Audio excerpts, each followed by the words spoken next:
Good morning, everybody. Good morning. This morning, I'm going to be your guide through Ephesians 5, verse 31, through chapter 6, verse 9.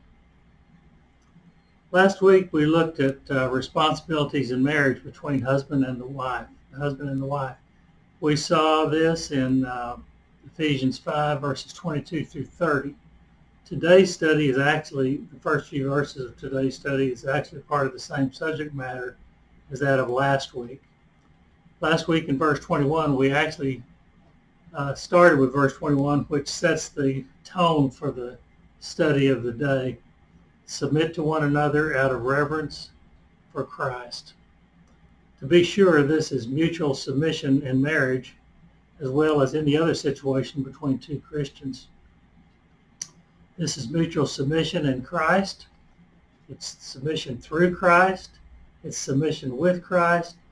However you should want to put it, this means the marriage is based on a relationship with Christ, which further means the husband and the wife are both Christians and Christ is at the center.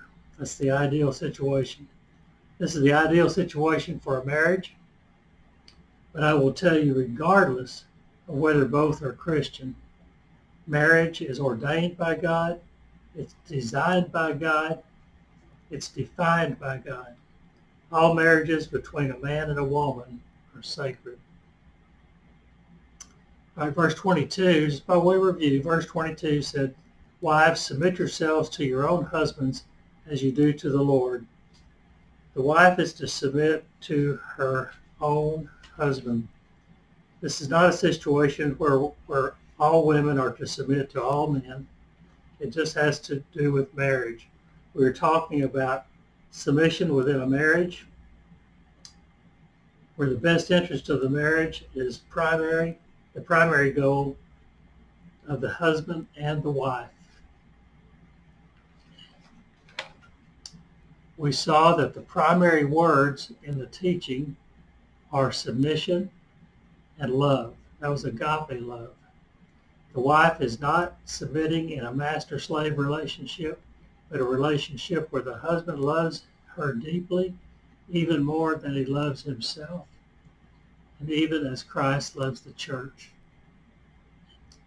Starting with verse 23, we talked about hierarchy in marriage. I utilize these verses as well as 1 Corinthians 11:13 to see that God is the head of Christ. Christ is the head of man or the husband in all things. The husband is the head of the wife in everything. Ephesians 5:24 says that. But with Ephesians, we get further edification that the husband is the head of the wife as Christ is the head of the church, his body. Therefore, as the church submits to Christ, which means submission in all matters, the wife should submit to her husband in all things. We went on to see that Christ sees his church, his body, as perfect, and he cares for it in every way. He even gave his life for it. And in the same way as the husband is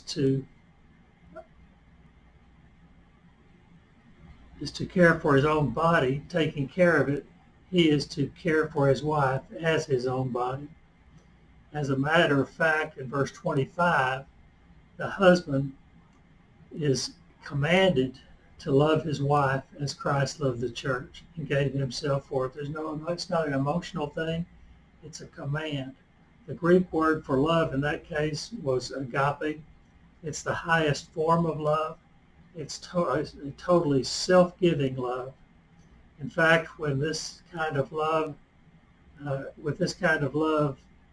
he is to consider her interest before his own.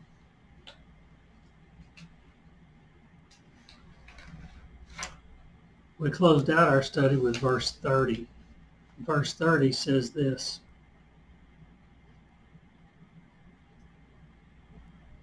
"For we are members of his body." For we are members of his body. Again, we're talking about Christ about a Christ-centered marriage. His life is our life. His spirit governs our body. None of the body parts exist separately, but all exist and cooperate within the bounds of the functional body. The arm never argues with the uh, eye about how the arm wants to function. The body never tries to walk on his hands, but always on his feet. Or it never tries to hear with his eye, nor tries to see with his ear. The parts are all governed by the Spirit, and they all submit to each other for the good of the body. The same is true of marriage. The husband and the wife have responsibility, with the husband having the lead role. All right, so it brings us to today. Verse 31 says this: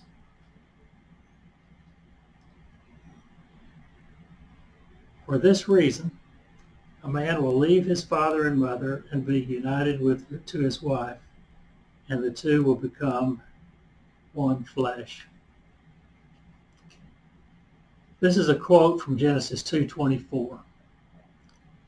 The original context of this verse was marriage. Here's what Jesus said about it in Mark 10, 2 through 9. Let me read that. Mark 10, 2 through 9.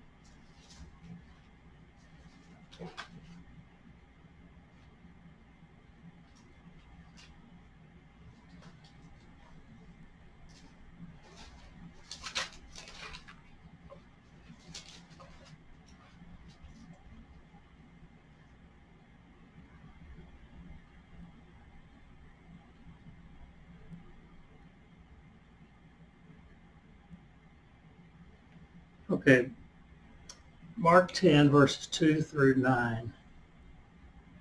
Some of the Pharisees came and tested him, meaning Jesus, by asking, "Is it lawful for a man to divorce his wife?"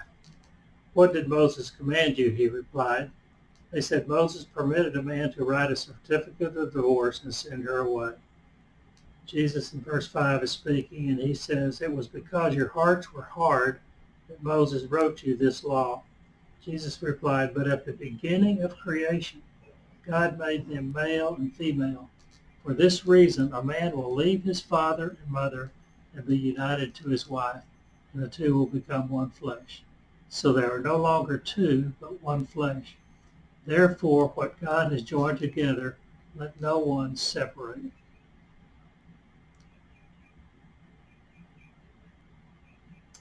Okay, the conversation here with Jesus and the Pharisees is actually about divorce, but the intent of marriage is what I want to look at. In the beginning, God made male and female, but there was more to it than that. God was not looking for something to do when he worked in his creation. He did not say, "I think I'll create earth today." He had a plan and a purpose. He created the heaven and the earth. In Genesis 1:1, it says, "In the beginning, God created the heavens and the earth." R.C. Sproul says that this statement is about creation is foundational to all Christian thought. So after Genesis 1:1, then he worked his plan, and at the end of each step, he saw that it was good. So 6 times he did that. He created light, he created the Rakia, he created the land and the seas, he created the planets and the stars, he created the birds and the fish and the animals. And at the end of each one of those steps, he said he saw that it was good. But God created earth to be inhabited. Isaiah 45 says that. He created earth to be inhabited. So he was not finished yet. He had already gone through the creation of birds and fish and animals, but he was not finished yet. Earth was not inhabited. Then he created man, and from man, from some bones from man, when he was put into a deep, he used a deep sleep he used to create woman. When Adam awoke from his deep sleep and saw a woman, he knew he had a mate. He said, "This is bone of my bones and flesh of my flesh." He said that in Genesis 2:23. The physical attraction was so perfect that, as I put it on footnote 46, page 132, and what God did, Adam says something tantamount to, wow, when he saw Eve. There was a physical attraction. With the creation of man, God saw his creation and he saw it was very good. Jesus explained in Mark 10:7 that man will leave his father and mother for the reason of marriage. Not to just go run and play with the little girls of the neighborhood, but for marriage. It was a serious thing. He will be united to his wife. This is marriage. Marriage was God's idea. It was what made his creation complete. This marriage expresses commitment, an idea of commitment which is so complete was expressed by Ruth to Naomi, her mother-in-law. It was in Ruth 1, verses 1 through 16. I want to read this. Naomi was married. She was married. She had two sons that were married. One of them was married to Ruth. And Naomi's husband died, and both of her sons died. Naomi sent one of the daughters away just because she was young and she didn't take care of herself, so she went away. She tried to send Ruth away, and Ruth wouldn't go. She said, "I'm going to stay here with you." And Naomi pleaded with her to go. She urged her to go, and she wouldn't go. And this is what Ruth said to Naomi. It's found in Ruth 1, verses 16 and 17. But Ruth replied, "Don't urge me to leave you or to turn back from you. Where you go, I will go, and where you stay, I will stay. Your people will be my people, and your God, my God. Where you die, I will die, and there I will be buried. May the Lord deal with me, be it ever so severely, if even death separates you and me."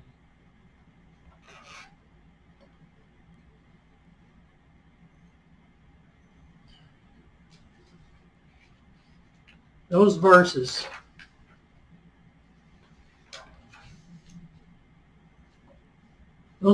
are such a strong statement of commitment that they become part of the marriage vows of today. Even unto death they will stay together. This is a type of commitment God intends for marriage, but he edifies his intent in verse 32 of Ephesians 5. So let's look at verse 32. Verse 32 says this. This is a profound mystery. He's just said, "For this reason a man will leave his father and mother and be united to his wife, and the two will become one flesh." Then he says, this is a profound mystery, but I am talking about Christ and the church. Yes, marriage is a mystery. A man sees a woman when he is usually physically attracted to her. If you remember, I said when Adam saw Eve, he said, wow, there was a physical attraction. They date. The physical attraction turns to love, and love turns to marriage. Commitment is made. Intimacy develops. Agape goes to work, and deeper commitment is formed. Paul says, yes, this is a mystery. But he says, I'm talking about Christ and the church.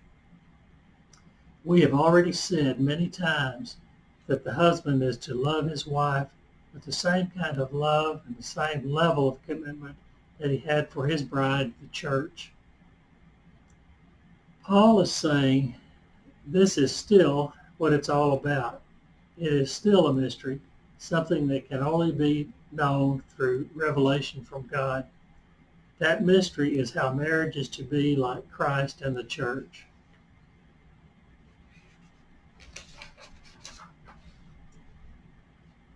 All right, verse 33 says this, chapter 5 of Ephesians. However, each one of you also must love his wife as he loves himself, and the wife must respect her husband. Ephesians, and really the New Testament, is about the solid relationship and a relationship that should grow stronger with time between Christians and their Lord. The Christian commits daily to Christ. He takes up his cross daily and follows Christ.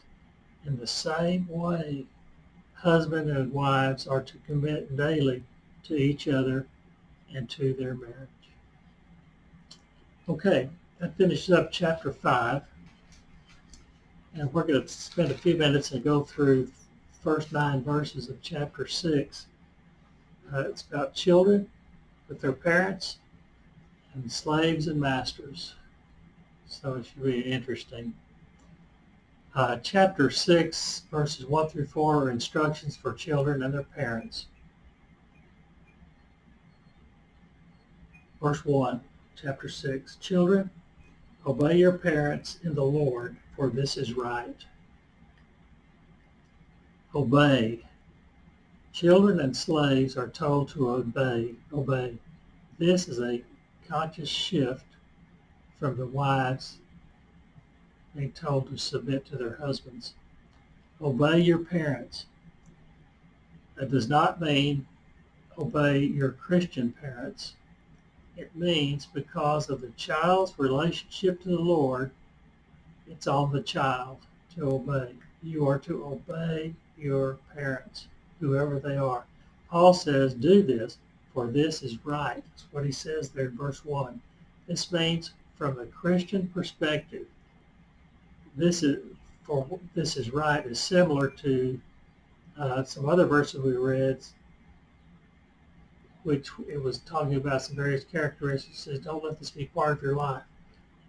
For you to do these certain things, it's out of place in the life of a Christian. Look at, as an example, look at chapter 5 of Ephesians, verse 3 and 4. Now this doesn't have to do with children. It has to do with the principle and a point. But among you there must not be even a hint of sexual immorality or any kind of impurity or greed, because these are improper for God's holy people. That is the same, similar, this is a similar statement to what it says in chapter 6, verse 1, for this is right. You don't do those things that I just read in chapter 5 because it's improper, it's out of place for the Christian. Verse 1 of chapter 6, it says the children are to do this because this is right and proper for the Christian. It's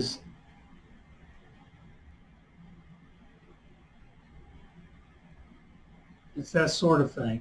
It is a serious statement. It's not to be just read over and forgotten about. It's supposed to be noted and meditated on and understood. To obey your parents is the right thing to do. But now you have probably noticed that Paul never argues pure ethics for the sake of ethics. It's always ethics in relation to Christ. Here, for the most part, we're talking about young children. I have 2 sons. Jan has one. They're going up to a little over 50 years old. They don't really mind me anymore. I don't really order them around. We're going to talk about that in verse 2, about how the relationship is continued. But here we're probably talking about young children. In their society, the father could maintain authority over the family until he was about 60. So he was still ordering his kids around. But this is not for us. The young must learn to obey and respect authority, and the parents are the only authoritative voice they hear. Though daycare centers today may have a voice, nevertheless, the ultimate teacher on this point is the parent. Even if they hold down a job, even if you're working, even if you come in tired at night, you have a responsibility to teach your children and to instruct them in following the voice of authority and respecting authority. Later on, parental authority has to compete with school authority. As the kids grow older, they have to compete with school authority, government authority, and maybe even employer authority. If they hear one thing at home and something different at school, the parent needs to figure out how to reconcile the two without causing the child to disrespect the teacher. You can't tell your child, your teacher's an idiot, because the child will pick that up and he'll respond to his teacher that way. Children are taught to obey. A good example of that is creation. We talk about creation from the Bible at home, and they go to school and they hear evolution. Now, I know which is right. I know which one I believe. I believe creation. But I will tell you, if your child goes to school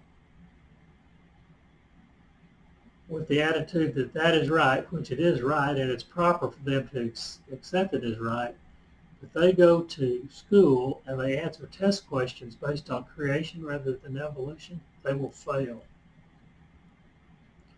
You have to teach them how to handle this. They have to answer as the school teaches. They need to understand the Bible is the truth. So you have this problem. It's a tension between the two. You know what's right. You know it's the other side is taught at school.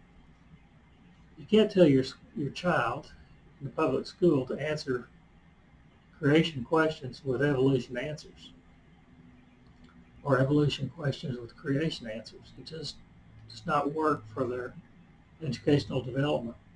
So you as a parent have to deal with that at home. Here we're talking about ideal situations. Two Christian parents.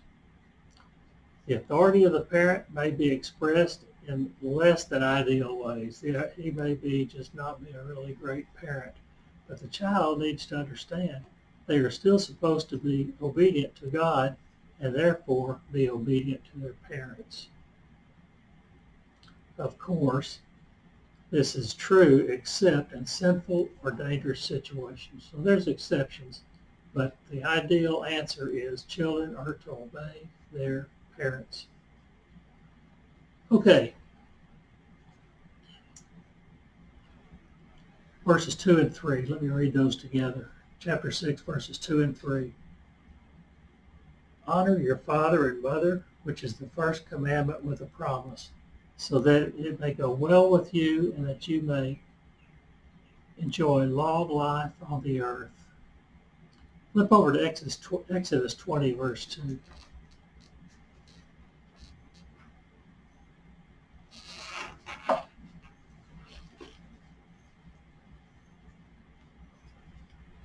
While you're looking there,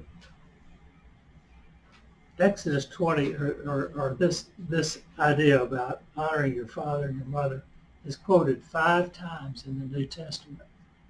And they're all different. They all differ slightly. None of them are quoted exactly like this. Let me read Exodus 20, verse 2.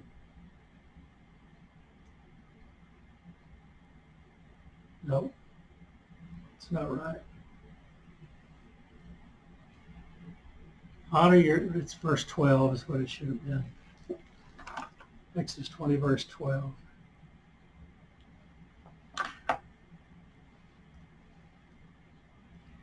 Honor your father and your mother so that you may live long in the land the Lord your God is giving you. He said this is a command with a promise.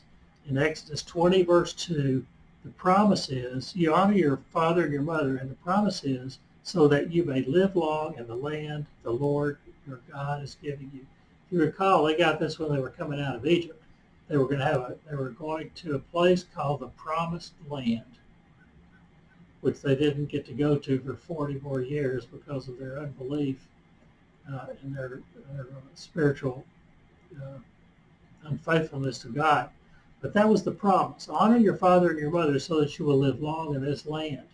Okay, when Paul quotes his version, he says, honor your father and your mother. And the promise is slightly different. It says, so that it may go well with you and that you may enjoy long life on the earth.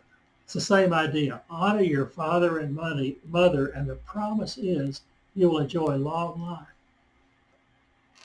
Okay? Now, honor is a term of respect, which is wider. It's a wider term. It covers more area than the command to obey. To obey is included in that. The promise in Paul's writing is more general than the commandment. The commandment had to do with being in the land that was promised. When Paul quotes his idea about that,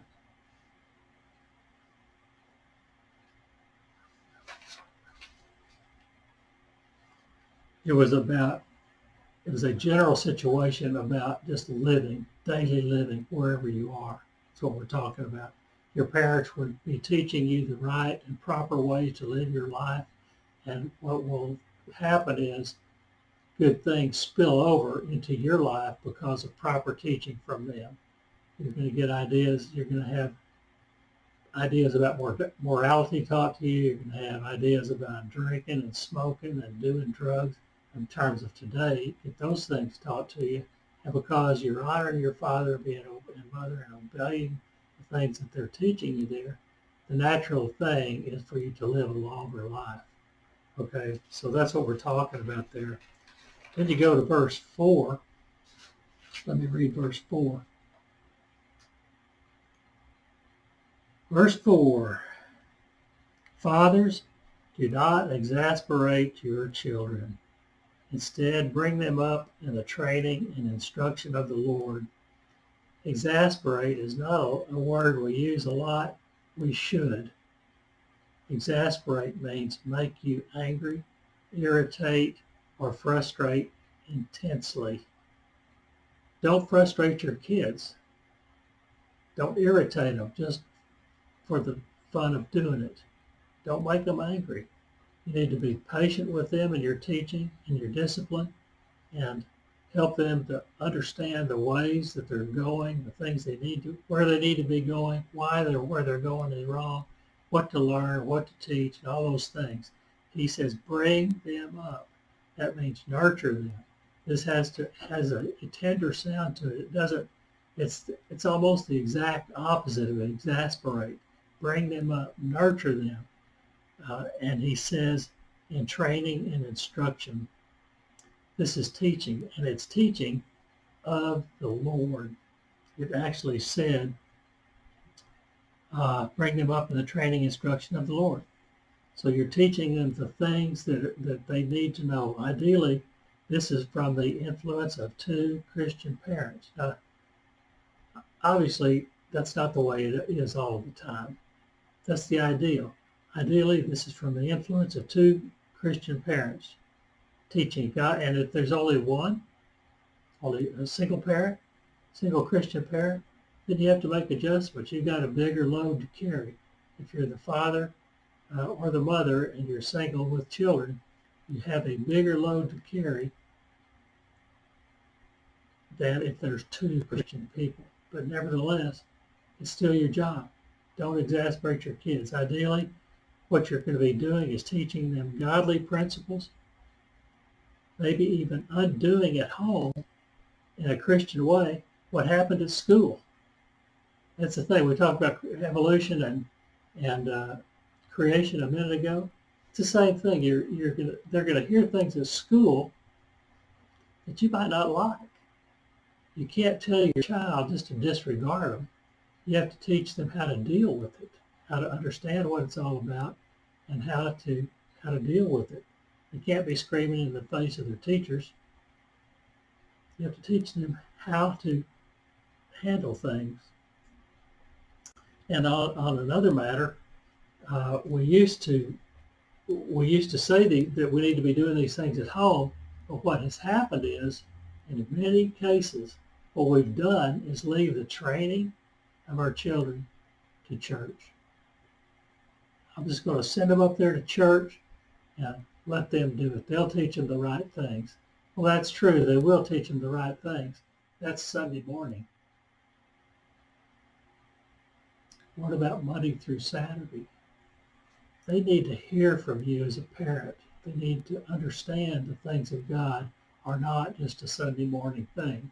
They need to understand how God is to affect their daily living. Okay, this brings us to chapter 6, verse 5 through 9. It has to do with slaves and their masters. And I just said, wow, what timing. With all the things that's going on in our country today with demonstrations, it's not about slavery, it's more about the after effects of slavery.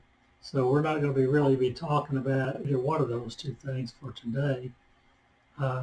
There's not a lot of reason to talk about slavery now, but I will talk about it from the standpoint of the employer and employee situations, which is not even close to master-slave relationship.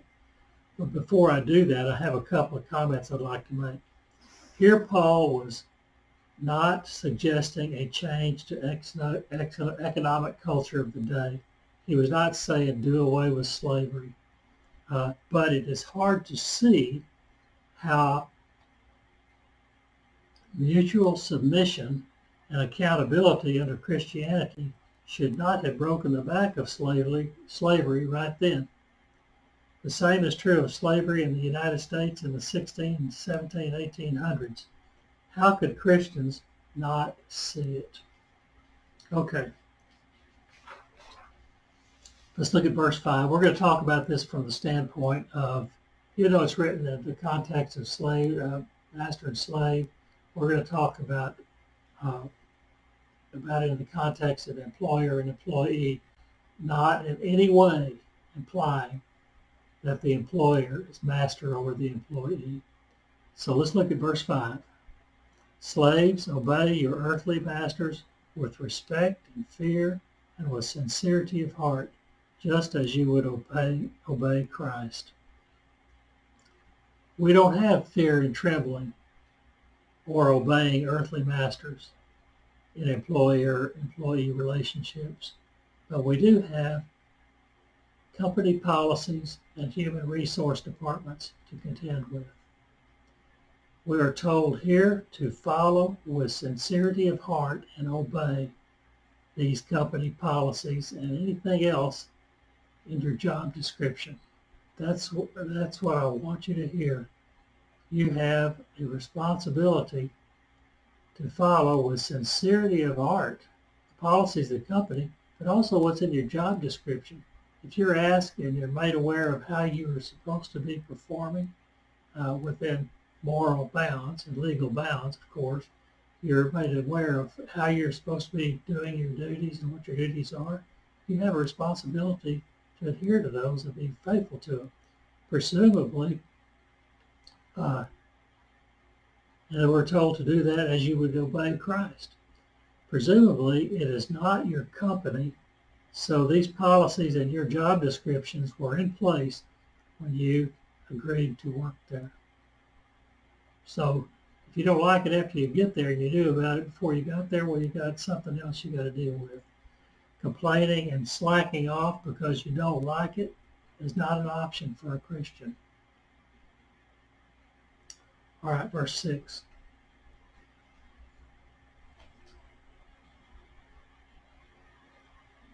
Obey them, not only to win their favor when their eye is on you, but as slaves of Christ, doing the will of God from your heart. Follow the rules and brown nose as you might normally do. That's what that's saying. But nonetheless, you are to do the will of God from your heart. Meaning, be sincere in fulfillment of your employment responsibilities. It's that simple. You have a job.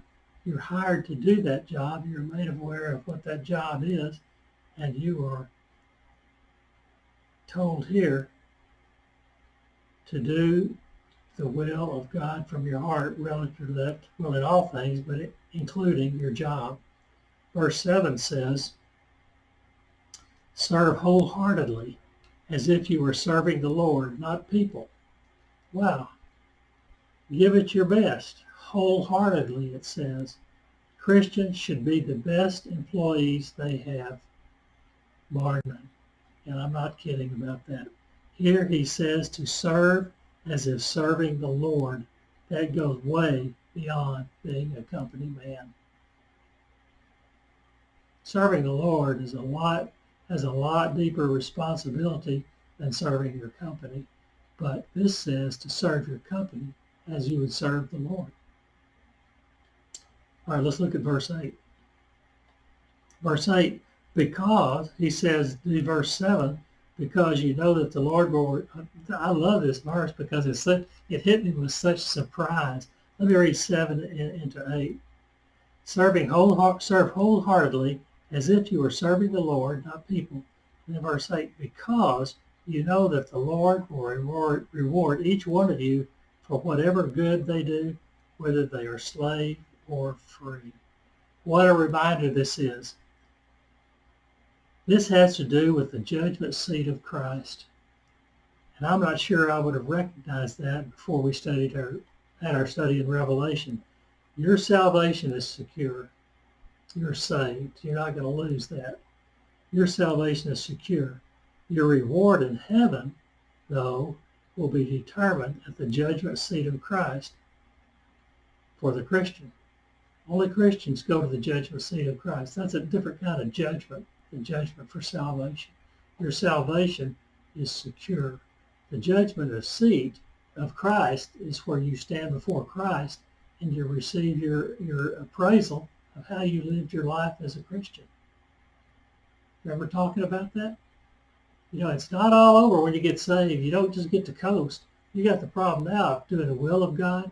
You got the thing of serving Christ to the best of your ability wholeheartedly, as they've been talking about here, and with sincerity. And Jesus will evaluate that. He's going to appraise that, give you an appraisal of it at the judgment seat of Christ. In Christ's evaluation of you, all things since your conversion will be included in that appraisal, even secular jobs you held. You worked in a secular world, most likely, at a job at a secular company, unless you're working for a church. You're working or some kind of charitable organization. You're working for a secular company. DNA is a secular company. Your job, your performance, and your performance in relation to the things I just said right here, these verses, are going to be evaluated by Christ. I think that's so neat to read it right here, of all places, where we're going into a secular world and we have responsibilities that are spelled out in no uncertain terms here for a Christian to do, and you're going to be appraised. They're going to be for your performance in those areas. You're going to be appraised. For sure, you may not get the one iota of recognition for the work you do at that company, but in the millennium, you may find yourself ruling a whole city because of your appraisal of how you've done God's will and adhered to the standards of Christ. It's awesome. Verse 9, then we'll be through. Verse 9, and masters. Okay, we've been talking about slaves. Now we're going to talk about masters, but not masters. We're going to talk about employers and companies.